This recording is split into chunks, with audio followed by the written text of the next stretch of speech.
आज के टॉपिक में हम पढ़ेंगे सरकार, यानी कि इंग्लिश में बोलते हैं गवर्नमेंट। गवर्नमेंट क्या होती है, वो क्या क्या होती है, वो क्या करती है, सरकार के स्तर कौन कौन से हैं, सरकार एवं कानून क्या है, सरकार के प्रकार कौन कौन से होते हैं, मताधिकार क्या होता है।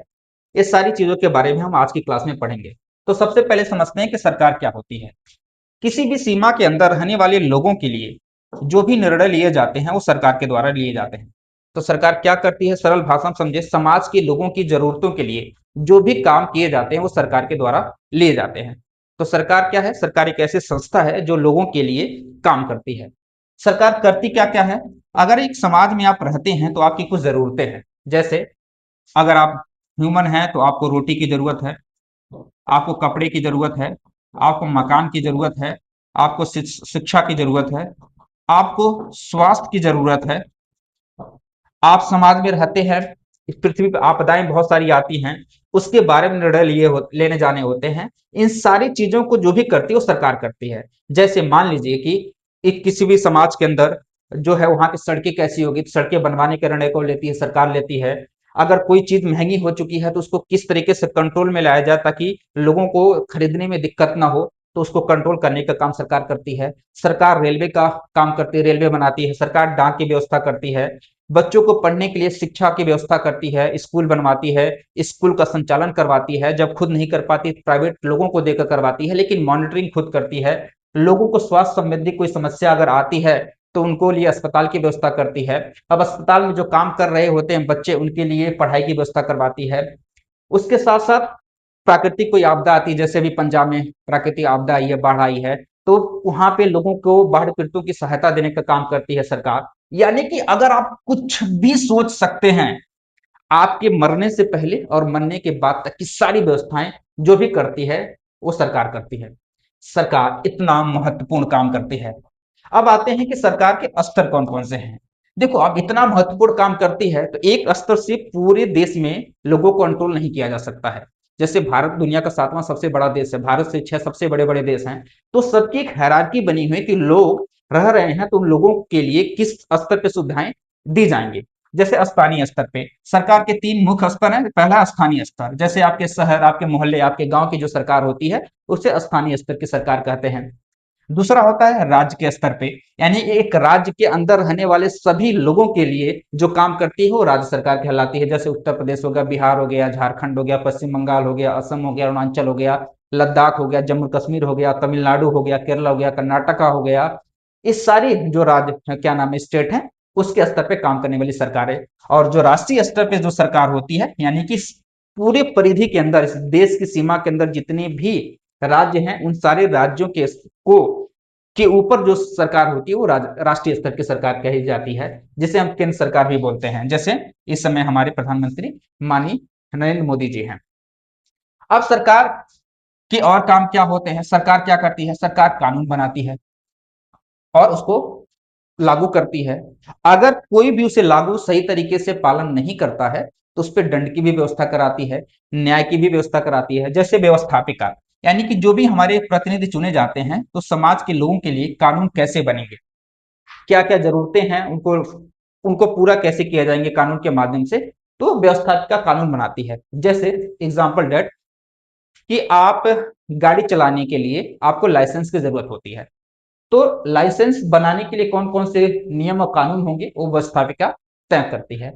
कार्यपालिका क्या करती है, उसे लागू करती है कि अब गाड़ी आप चला रहे हैं तो आपको लाइसेंस की जरूरत है और लाइसेंस के बिना गाड़ी नहीं क्या चला सकते हैं। तो लागू करने का काम क्या करती है, कार्यपालिका करती है। और न्यायपालिका क्या करती है, अगर आपका जो नियम बना है कि गाड़ी चलाएंगे तो आप लाइसेंस होना चाहिए, और उसको लागू करती है कार्यपालिका, देख रेख करती है, चेक करती है। लेकिन अगर आप इसका उल्लंघन करते हैं तो जो कार्यपालिका जुर्माना लगाती है, जुर्माना लगाती है या सजा देती है, उसको ये सजा सही है या गलत है, या जुर्माना सही है या गलत है, वो न्यायपालिका तय करती है।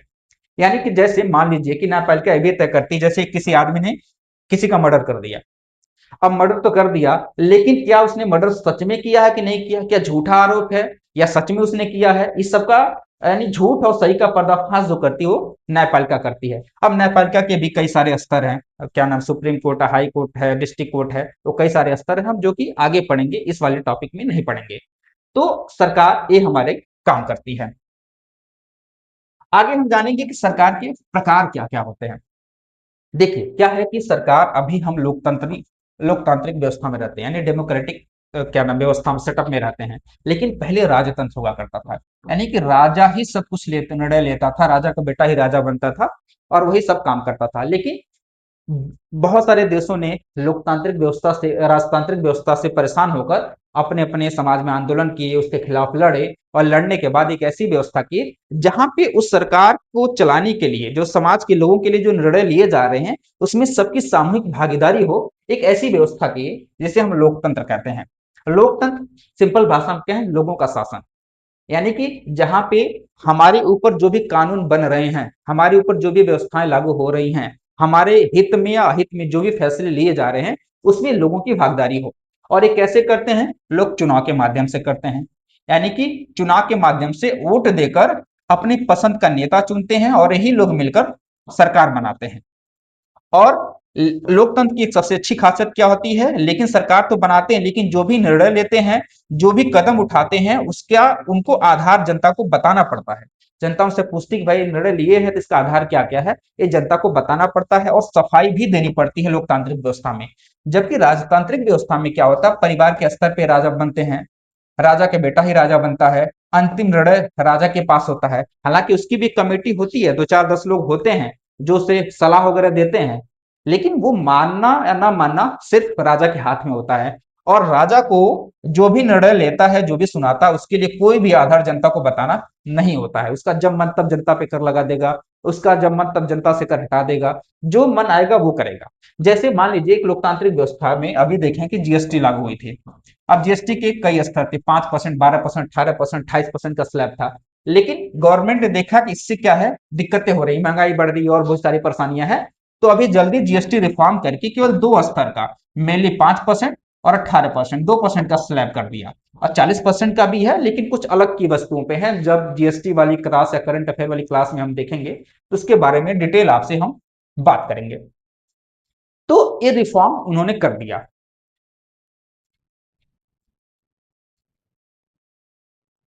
अब जानते हैं कि क्या ऐसा पॉसिबल है कि जो भी कानून और नियम बनते हैं, उस कानून और नियम के बनने में हमेशा जनता भागीदार हो।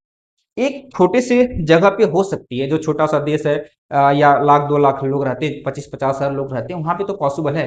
लेकिन बड़ी डेमोक्रेटिक कंट्री में हमेशा हर कानून बनने के लिए लोग नहीं आगे आ सकते हैं, इसीलिए लोग अपना प्रतिनिधि चुनते हैं, जिसे हम आज के समय प्रतिनिधि लोकतंत्र, रिप्रेजेंटेटिव डेमोक्रेसी भी बोलते हैं। प्रतिनिधि लोकतंत्र, इस तंत्र में लोग चुनाव की प्रक्रिया के द्वारा अपने प्रतिनिधि को चुनते हैं, रिप्रेजेंटेटिव को चुनते हैं। और ही रिप्रेजेंटेटिव, प्रतिनिधि, सारी जनता के लिए निर्णय लेते हैं। जनता के लिए क्या अच्छा है, जनता के लिए क्या बुरा है, फौज में अग्निपथ अग्निवीर जैसी व्यवस्था करनी है कि नहीं करनी है, कब क्या नाम है वैकेंसी निकाल के लोगों को नौकरी देनी है कि नहीं देनी है, ये सारे निर्णय पहले लोग अपना प्रतिनिधि चुनते हैं और एक प्रतिनिधि सारे मिलकर जनता के लिए निर्णय लेते हैं। आज के समय में कोई भी लोकतंत्र तब तक नहीं है जब तक वहां पे वयस्क लोग को, जब तक वहां के जितने भी देश के अंदर लोग रह रहे हैं, उन सारे वयस्क लोगों को वोट देने का अधिकार ना हो। अगर वोट देने का अधिकार नहीं है तो वो देश लोकतांत्रिक देश नहीं है। लेकिन आपको क्या लगता है कि जो वोट देने का अधिकार आया है, ये इतनी आसानी से आ गया है? भारत में तो चलो, जैसे भारत आजाद हुआ, सबको, महिला को, पुरुष को, गरीब को, अमीर को, सबको वोट देने का अधिकार मिल गया था। लेकिन कुछ देशों में ऐसा नहीं था, पहले उनको आजादी मिल गई थी। जैसे कि अमेरिका ही का उदाहरण ले लें। अमेरिका 4 जुलाई 1776 को आजाद हुआ था। ऑफिशियली ट्रिटी ऑफ पेरिस संधि के, ट्रिटी ऑफ पेरिस हुई थी 1783 में, तब उसे ऑफिशियली क्या नाम है मान्यता मिली थी आजादी की। लेकिन वहां पे महिलाओं को वोट देने का अधिकार 1920 में मिला था। जबकि इंग्लैंड, जो दुनिया भर में लोगों को गुलाम बनाया था, जो अपने आप को सबसे सिविलाइज्ड क्या नाम है देश मानता है, वहां उसने अपने महिलाओं को वोट देने का अधिकार 1928 में दिया था। और अमेरिका 1776 में आजाद होने के बाद 1920 में वो महिलाओं को वोट का अधिकार दिया। और वो भी इतनी आसानी से वोट का अधिकार नहीं दिया था। महिलाओं ने आंदोलन किया था, महिला मताधिकार आंदोलन किया था, जिसे सफ्रेज मूवमेंट भी बोलते हैं, अर्थात वोट देने का अधिकार। लोग महिलाओं को मानते ही नहीं थे किसी काम की है, लेकिन महिलाओं ने आंदोलन किया, तरह तरह के मूवमेंट किए, तब लोगों को लगा कि अच्छा आंदोलन क्यों कर रही हैं। तो जो पुरुषों के द्वारा काम किए हो सकते थे, जो केवल पुरुष ही करते थे, उन कामों को भी महिलाओं को करने के लिए जब बुलाया गया और महिलाओं ने बहुत अच्छा उस काम को रिस्पॉन्स दिया, तब लोगों को लगा कि नहीं, ये तो बहुत गलत हो रहा है, महिलाएं भी ये काम कर सकती हैं। हम लोग बस हम रूढ़िवादी मानसिकता में क्या फंसे हुए थे। तब जाकर अमेरिका में 1920 में जाके महिलाओं को वोट देने का अधिकार मिला। भारत में तो जैसे भारत आजाद हुआ तभी वोट देने का अधिकार मिल गया था, महिला पुरुष गरीब अमीर सबको। भारत में आजादी से पहले क्या कुछ कुछ थोड़ा बहुत वोटिंग का जो अधिकार था, उसमें केवल अमीर लोग वोट देते थे, ना गरीब देता था, ना महिला देती थी, कोई भी नहीं देता था। गांधी जी इसके बारे में बहुत सोचे थे, तो उसके बाद उन्होंने बोला कि भारत आजाद होगा तो भारत में हर व्यक्ति को वोट देने का अधिकार मिलेगा, और मिला भी। Thank you so much. उम्मीद करते हैं कि आपको क्लास अच्छा लगा होगा। अगर अच्छा लगा होगा तो अपने दोस्तों को शेयर करें, और धीरे धीरे मैं और अच्छे कंटेंट के माध्यम से, अच्छे इंप्रूवमेंट के माध्यम से आप लोगों को polity, constitution, social justice, international relation और गवर्नेंस एंड करंट अफेयर पे आपको डेली 2 से 3 वीडियो अपने यूट्यूब चैनल रीडिंग अफेयर पे अपलोड करता रहूँगा। Thank you.